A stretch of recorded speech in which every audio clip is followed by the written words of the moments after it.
નમસ્કાર દોસ્તો, હું છું દીપક અને સ્વાગત છે તમારું મની ટોક ચેનલ પર. જો તમે સ્ટોક માર્કેટમાં ઇન્વેસ્ટમેન્ટ કરતા હશો અથવા સ્ટોક માર્કેટ વિશે જાણતા હશો તો તમને ખ્યાલ જ હશે કે છેલ્લા 2-3 મહિનાથી સ્ટોક માર્કેટમાં કરેક્શન આવી રહ્યું છે અને સ્ટોક માર્કેટના મોટાભાગની કંપનીઓના જે શેર છે એ 20-25% સુધી ડાઉન છે. તો આવી સ્થિતિમાં એક ઇન્વેસ્ટર તરીકે જો તમે મ્યુચ્યુઅલ ફંડમાં રોકાણ કરતા હોય અથવા ડાયરેક્ટ કોઈ કંપનીના શેર્સમાં રોકાણ કરતા હોય તો 5 પોઈન્ટ જે એવા છે એનું આપણે ખ્યાલ રાખવો જરૂરી છે.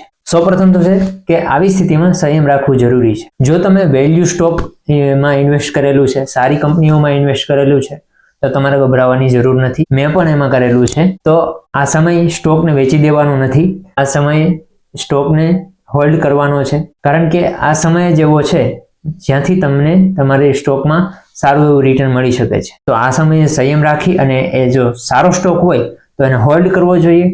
અને જો તમારા ટોટલ પોર્ટફોલિયોમાં નિફ્ટી 50 અથવા સેન્સેક્સ 30 ના કમ્પેરિઝનમાં વધુ ડાઉન હોય તો તમારે તમારા એ જે સ્ટોક જે કંપનીમાં તમે નાણાં રોકેલા છે એને કરેક્ટ કરવાની જરૂર છે અને સારી કંપનીમાં રોકાણ કરવાની જરૂર છે. હવે જો તમે મ્યુચ્યુઅલ ફંડમાં રેગ્યુલર એસઆઈપી કરતા હોય અથવા લમસમ અમાઉન્ટ નાખેલું હોય તો પણ તમારે એ એસઆઈપી અથવા લમસમ અમાઉન્ટ ઉપાડવાની જરૂર નથી અથવા એસઆઈપી સ્ટોપ કરવાની જરૂર નથી. એઝ કન્ટિન્યુ ચાલુ રાખવું જરૂરી છે, કારણ કે આ જે સમય છે જ્યારે તમને મ્યુચ્યુઅલ ફંડમાં જે યુનિટ છે એ ઓછા રેટ ઉપર ઓછી કિંમતે મળશે અને જે તમને સારામાં સારું રિટર્ન લાંબા ગાળે આપી શકે છે. એટલે આ સમયે તમારા એ જે મ્યુચ્યુઅલ ફંડમાં એસઆઈપી છે એને સ્ટોપ ન કરતા એને કન્ટિન્યુ રાખો અને સાથે સાથે જો તમારી પાસે અમુક બચતની રકમ હોય તો તમે 10-20% તમે જે મ્યુચ્યુઅલ ફંડમાં રોકાણ કરો છો એમાં એડ કરી શકો છો અને સારું એવું રિટર્ન લાંબા ગાળે જનરેટ કરી શકો છો. અને આવા જ્યારે માર્કેટમાં ક્રેશ આવતા હોય છે, કરેક્શન આવતું હોય છે, ત્યારે આવા સમયમાં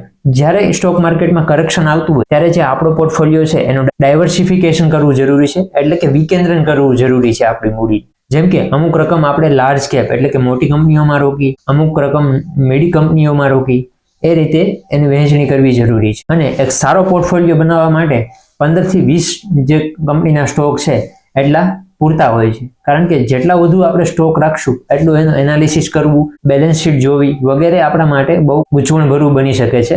એટલે જેટલા ઓછા સ્ટોક હોય આપણી પાસે એ જ આપણા માટે સારું છે, કારણ કે આપણે એને વ્યવસ્થિત રીતે જોઈ શકીએ છીએ અને સમજી શકીએ છીએ એના ટ્રેન્ડને અપ છે, ડાઉન છે વગેરે. સાથે સાથે જો તમે મ્યુચ્યુઅલ ફંડમાં પણ રોકાણ કરતા હોય તો એમાં પણ ડાયવર્સિફિકેશન કરવું ખૂબ જરૂરી છે. જેમ કે લાર્જ કેપમાં અમુક આપણે રકમની એસઆઈપી કરીએ, મિડ કેપમાં અમુક રકમની એસઆઈપી કરીએ, ફ્લેક્સી કેપ ફંડ હોય છે એમાં અમુક રકમનું રોકાણ કરીએ.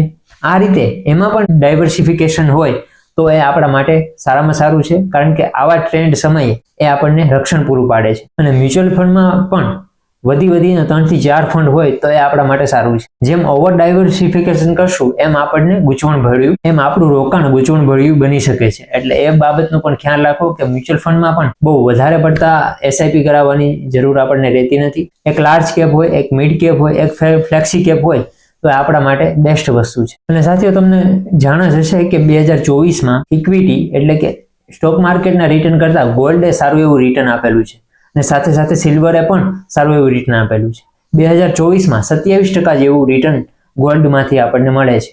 તો આ સમયે આપણું જે રોકાણ છે એની અમુક રકમ ડિજિટલ ગોલ્ડ અથવા ગોલ્ડ ETF તરફ પણ આપણે રોકાણ કરીએ તો એ આપણા માટે સારું છે. અને આવા સમયે જ્યારે શેર માર્કેટ ડાઉન હોય ત્યારે આપણને બેક સપોર્ટ એક સારો મળી શકે છે જો આપણે ગોલ્ડ વગેરેમાં રોકાણ કરીએ છીએ તો. સાથે સાથે એક રૂલની પણ વાત કરીએ જે 100 - X છે, એટલે કે 100 માંથી X એટલે કે આપણી જે ઉંમર છે એને બાદ કરીએ તો એટલી રકમ આપણે ગોલ્ડ, EPF, PPF અથવા NPS વગેરે જે વિકલ્પો છે એમાં આપણે રોકાણ કરવા જોઈએ. જેમ કે મારી ઉંમર 25 છે તો 100 - 25 એટલે 75 અને 25% મારું રોકાણ ગોલ્ડ, NPS વગેરે જેવા વિકલ્પો છે એમાં રોકાણ થવું જોઈએ અને 75% જે મારી રોકાણની રકમ છે એ હું શેર માર્કેટમાં મ્યુચ્યુઅલ ફંડના થ્રુ અથવા ડાયરેક્ટ સ્ટોક માર્કેટના કંપનીના શેર ખરીદી શકાય. તો આ રીતે જો આપણે ડાયવર્સિફિકેશન કરી અને સમજી વિચારી અને આગળ વધીએ તો આપણને આવા સમયે પણ આપણો પોર્ટફોલિયો એટલો બધો ડાઉન નથી જતો અને લાંબા ગાળે એક સારામાં સારું રિટર્ન આપણે